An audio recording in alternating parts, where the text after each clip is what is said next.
Okay, this one really isn't too terrible. The part that is terrible is this initial condition that we kind of have to pay attention to. What this is saying is when everything is said and done, my y-intercept needs to be equal to 20. And what you're going to find is that it's not equal to 20, but it's a super easy fix. And this is a degree 4 polynomial. You have a 0 at x equals 1 minus 2i. You have a 0 at x equals 1 plus I. What should be going in your head right now is it's a fourth degree. I have an imaginary, which means its conjugate is an imaginary, so x equals 1 plus 2i. Another imaginary, which means its conjugate is an imaginary. So this is going to be some form of a parabola, or parabola shape, I could say it's a quartic technically. That's going to have a y-intercept of 20, but it's never going to hit the x-axis. It has zeros, it has roots, it has solutions, it has linear factors. It does not have an x-intercept, to bring back that fundamental theorem of calculus. This technically is the linear factorization theorem that we saw yesterday in our notes. That's just introducing this idea that you have A, which is that leading coefficient business. This really is not too terrible. You have a 0 at x equals 1 plus 2i. You have another 0 at x equals 1 minus 2i. These are conjugates that go together. Make them into linear factors and multiply them through. When you multiply these linear factors, you should have x squared minus 2x plus 5. Your next two linear factors, x equals 1 plus I is your 0, x equals 1 minus I is your other 0.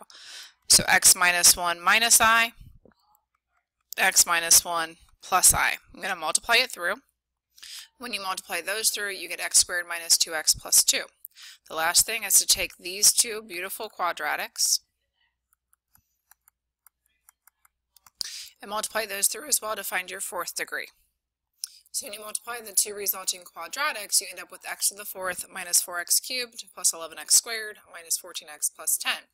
Now our initial condition was when x is equal to 0, your y-intercept has to be equal to 20. So what we have right now is this beautiful function. If I go through and I kind of make all my x's into zeros, I'm left with 10. So what that linear factorization theorem is trying to tell us is, hey, there's really something, an a out here, that when we multiply that a through, ax to the fourth minus 4ax cubed, blah, blah, blah, blah, blah, blah, plus 10 times a, all of that has to be equal to that polynomial that we're really looking for.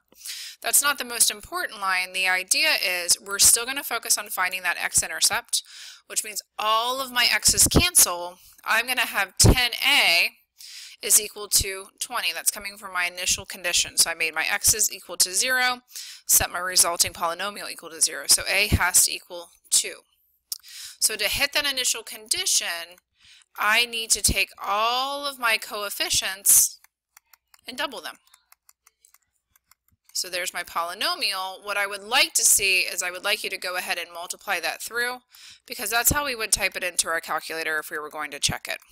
So this is your final answer, and that came from the initial condition, that f of 0 is equal to 20.